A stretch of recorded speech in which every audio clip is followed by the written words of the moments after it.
তেজদাসকাঠি কলেজের বিজ্ঞান বিভাগের দ্বিতীয় বর্ষের প্রিয় শিক্ষার্থীবৃন্দ, আশা করি তোমরা ভালো আছো। গত ক্লাসে আমরা রসায়নের দ্বিতীয় পত্রের প্রথম অধ্যায় শেষ করেছিলাম। আমরা সেখানে শেষ ক্লাসে অম্ল ক্ষারক ফ্লুইড তত্ত্ব, ক্ষরতা, pH, DO, BOD, COD, TDS এই বিষয়গুলো নিয়ে আলোচনা করেছিলাম। আমরা আজকে রসায়ন দ্বিতীয় পত্রের চতুর্থ অধ্যায় নিয়ে আলোচনা করব। আমাদের রসায়ন দ্বিতীয় পত্রের চতুর্থ অধ্যায় হচ্ছে তড়িৎ রসায়ন। এই তড়িৎ রসায়নের আজকের আলোচ্য বিষয় হচ্ছে তড়িৎ বিশ্লেষ্য পরিবাহিতা এবং ফ্যারাডের তড়িৎ বিশ্লেষণ সূত্র। প্রথমেই আমরা আসতে চাচ্ছি যে তড়িৎ বিশ্লেষ্য পরিবাহিতা এই অংশটি নিয়ে। কোনো যৌগিক পদার্থ তড়িৎ পরিবহনের সময় বিশ্লেষিত হয়ে নতুন পদার্থের সৃষ্টি করে, অর্থাৎ বিশ্লেষিত হওয়া মানে কি, ভাঙার ফলে কি হয়, নতুন পদার্থের সৃষ্টি করে। রাসায়নিক পরিবর্তন ঘটিয়ে তড়িৎ পরিবহনে সক্ষম এই সব পদার্থকেই আমরা বলছি কি, তড়িৎ বিশ্লেষ্য। অর্থাৎ তড়িৎ পরিবহনের সময় ভেঙে গিয়ে আয়নে পরিণত হয়। যেমন কি আছে, অম্ল আছে, ক্ষার আছে এবং লবণের জলীয় দ্রবণ। অম্ল, ক্ষার ও লবণের জলীয় দ্রবণ এই তড়িৎ বিশ্লেষ্য হিসাবে কাজ করে এবং এরা উত্তম তড়িৎ বিশ্লেষ্য। তড়িৎ বিশ্লেষ্য পদার্থের তড়িৎ পরিবাহিত সম্পর্কে আরনিয়াসের কতগুলো মতবাদ আছে। মতবাদগুলো কি, দ্রবণে বা গলিত অবস্থায় তড়িৎ বিশ্লেষ্য পদার্থগুলো স্বতঃস্ফূর্তভাবে ভেঙে গিয়ে ধনাত্মক চার্জ বিশিষ্ট ক্যাটায়ন এবং ঋণাত্মক চার্জ বিশিষ্ট কি হয়, অ্যানায়নে পরিণত হয়। তড়িৎ বিশ্লেষ্য পদার্থ এবং উৎপন্ন ক্যাটায়ন ও অ্যানায়ন দ্রবণে কি হয়, সাম্য অবস্থায় থাকে। যেমন কি আছে, আমরা যদি বলি সালফিউরিক অ্যাসিড H2SO4, এটা ভেঙে হাইড্রোজেন আয়ন এবং সালফেট আয়ন। তাহলে এই যে দ্রবণে এখানে আমরা দুইটা হাইড্রোজেন আয়ন তৈরি হয়। এখানে এই সালফিউরিক অ্যাসিড এবং হাইড্রোজেন আয়ন এবং সালফেট আয়ন এর ভিতরে কি হয়, সাম্যাবস্থা বিরাজ করে। তড়িৎ বিশ্লেষণ উৎপন্ন ক্যাটায়ন এবং অ্যানায়নের সংখ্যা এবং তড়িৎ মাত্রা সমান বা বিভিন্ন হতে পারে, কিন্তু দ্রবণে উৎপন্ন ক্যাটায়ন ও অ্যানায়নের চার্জের পরিমাণ সমান থাকায় তড়িৎ বিশ্লেষ্য পদার্থ তড়িৎ নিরপেক্ষ হয়।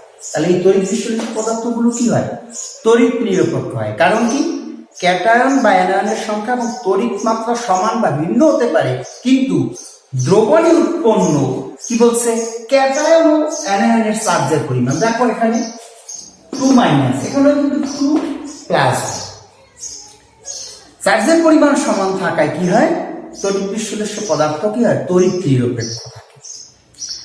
তড়িৎ বিশ্লেষ্য পদার্থের বিয়োজনে উৎপন্ন আয়ন ও পরমাণুর ধর্ম ও প্রকৃতি সম্পূর্ণ কি থাকে, ভিন্ন থাকে। পরে আমরা কি বলতে পারি, বস্তুত আয়ন দ্বারাই এখানে তড়িৎ পরিবাহিত হয়। কি দ্বারা হয়, আয়ন দ্বারা হয়। তড়িৎ বিশ্লেষ্য পদার্থের দ্রবণে দুটি তড়িৎদ্বার নিমজ্জিত করে তড়িৎ প্রবাহ চালনা করা হয় এবং চালনা করলে কি হয়, ঋণাত্মক চার্জ বিশিষ্ট অ্যানায়নগুলো অ্যানোড তড়িৎদ্বারের দিকে এবং ধনাত্মক চার্জ বিশিষ্ট ক্যাটায়নগুলো ক্যাথোড তড়িৎদ্বারে কি হয়, আকৃষ্ট হয় এবং ইলেকট্রন প্রবাহের কারণেই তড়িৎ প্রবাহের সৃষ্টি হয়। একই ঘনমাত্রার বিভিন্ন তড়িৎ বিশ্লেষ্য তড়িৎ পরিবহন করার ক্ষমতা বিভিন্ন হয়। তারপর একটা কি আসতে পারে, তড়িৎদ্বারের প্রকৃতি বা বিভিন্নতার কারণে দ্রবণে আয়নের চার্জ বিমুক্তির ক্ষমতা ও আয়নের চার্জ বিমুক্তিও ভিন্ন ভিন্ন হয়। এইগুলো আমাদের কি, তড়িৎ বিশ্লেষ্য পরিবাহিতা, তড়িৎ বিশ্লেষ্য পরিবাহিতা। এবারে আমরা যে অংশে যাব সেটা হচ্ছে ফ্যারাডের সূত্র বা ফ্যারাডের তড়িৎ বিশ্লেষণ সূত্র। তড়িৎ বিশ্লেষণের উপরে বিদ্যুতের প্রভাব নিয়ে গবেষণা সময় ফ্যারাডে দেখেন কি যে যত বেশি তড়িৎ প্রবাহ চালনা করা যায় তড়িৎ বিশ্লেষণের পরিমাণও তত বেশি ঘটে। একই পরিমাণ তড়িৎ প্রবাহ বিভিন্ন দ্রবণে চালনা করলে তড়িৎ বিশ্লেষণের পরিমাণও বিভিন্ন হয়। তিনি তড়িৎ দ্বারা সংঘটিত রাসায়নিক বিক্রিয়ার পরিমাণের সঙ্গে প্রবাহিত বিদ্যুতের পরিমাপনের সম্পর্ক আবিষ্কার করেন এবং দুটি সূত্র দেন। এই সূত্র দুটিকেই ফ্যারাডের তড়িৎ বিশ্লেষণ সূত্র বলে। আমরা ফ্যারাডের তড়িৎ বিশ্লেষণের প্রথম সূত্রটি নিয়ে আলোচনা ও ব্যাখ্যা করব। প্রথম সূত্রটা কি? তড়িৎ বিশ্লেষণের ফলে কোন তড়িৎ দ্বারা সংঘটিত রাসায়নিক বিক্রিয়ার পরিমাণটা কি? উৎপন্ন বা দ্রবীভূত পদার্থের ভর দ্বারা তা নির্ণয় করা যাবে। তড়িৎ বিশ্লেষণের মধ্য দিয়ে প্রবাহিত মোট তড়িতের সমানুপাতিক। আমরা বলতে পারি তড়িৎ বিশ্লেষণের ফলে কোন তড়িৎ দ্বারা সংঘটিত রাসায়নিক বিক্রিয়ার পরিমাণ তড়িৎ বিশ্লেষণের মধ্য দিয়ে প্রবাহিত মোট তড়িতের সমানুপাতিক। যদি কোনো তড়িৎ বিশ্লেষণের মধ্য দিয়ে কিউ কুলম্ব বিদ্যুৎ প্রবাহিত করার ফলে তড়িৎ দ্বারে ডাব্লু গ্রাম ভরে, কতটুকু? ডাব্লু গ্রাম ভরের একটি বস্তু সঞ্চিত বা দ্রবীভূত হয়। তবে ফ্যারাডের সূত্র অনুযায়ী বলা যায় কি W is proportional Q. W is proportional Q. আমরা এই প্রপোর্শনাল যদি উঠাইতে চাই তাহলে কি লিখতে পারি? ডাব্লু সমান, এই প্রপোর্শনালের পরিবর্তে আমরা একটা বসাবো জেড কিউ। এখানে জেডটা কি? জেড একটি সমানুপাতিক ধ্রুবক যা পদার্থের ধর্মের উপর নির্ভর করে। একে পদার্থের তড়িৎ রাসায়নিক তুল্যাঙ্ক বলে। তাহলে জেডটাকে বলছে পদার্থের তড়িৎ রাসায়নিক তুল্যাঙ্ক।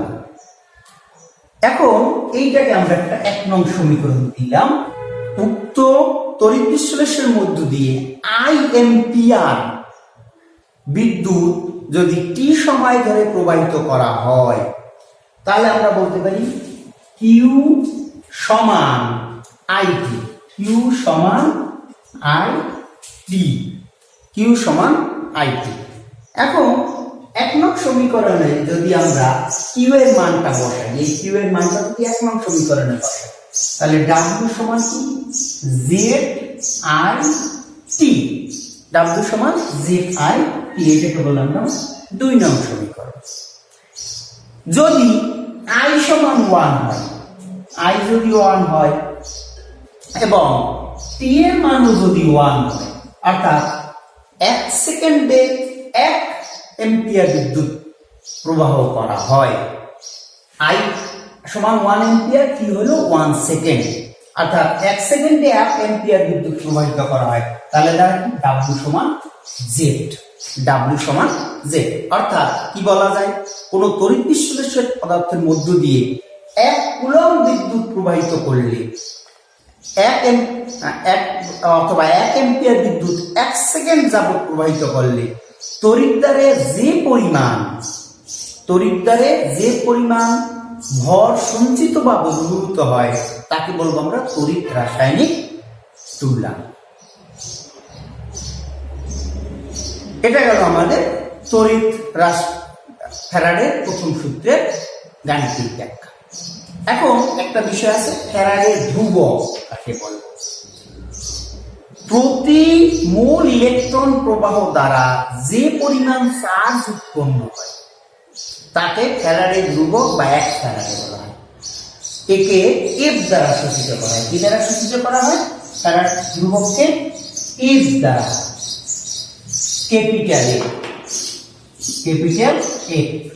অর্থাৎ প্রতি মোল ইলেকট্রন প্রবাহ দ্বারা যে পরিমাণ চার্জ উৎপন্ন হয় তাকে ফ্যারাডে ধ্রুবক বা 1 ফ্যারাডে বলা হয়।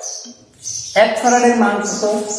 1 ফ্যারাডে সমান 96,500 কুলম। 96,500 কুলম। তাহলে আমরা কি বলতে পারি? আমরা জানি যে একটা ইলেকট্রনের চার্জ কত? একটি ইলেকট্রনের চার্জ, একটি ইলেকট্রনের চার্জ কত? 1.6021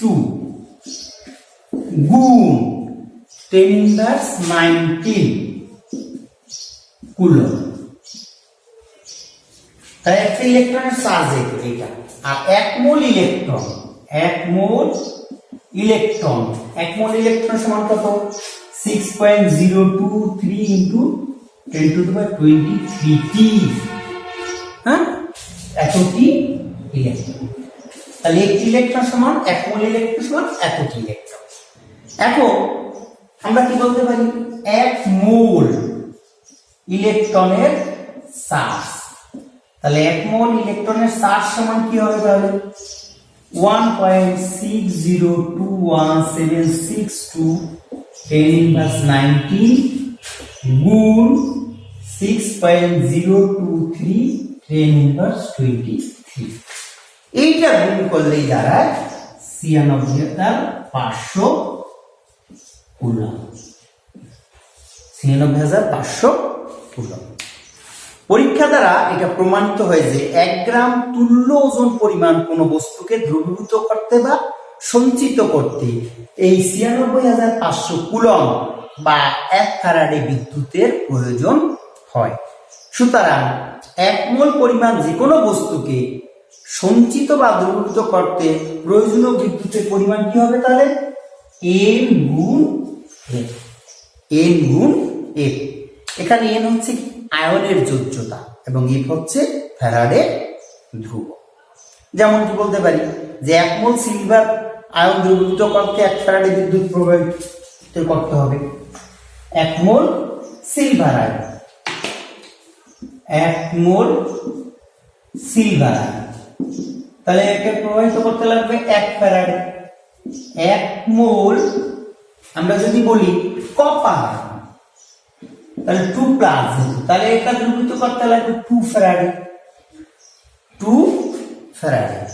1 মোল যদি বলি অ্যালুমিনিয়াম 3 প্লাস আয়ন, তাহলে এটাকে দ্রবীভূত করতে লাগবে 3 ফ্যারাডে। কেমন? 3 ফ্যারাডে বিদ্যুতের প্রয়োজন। এখন যে এর গুরুত্বটা কি?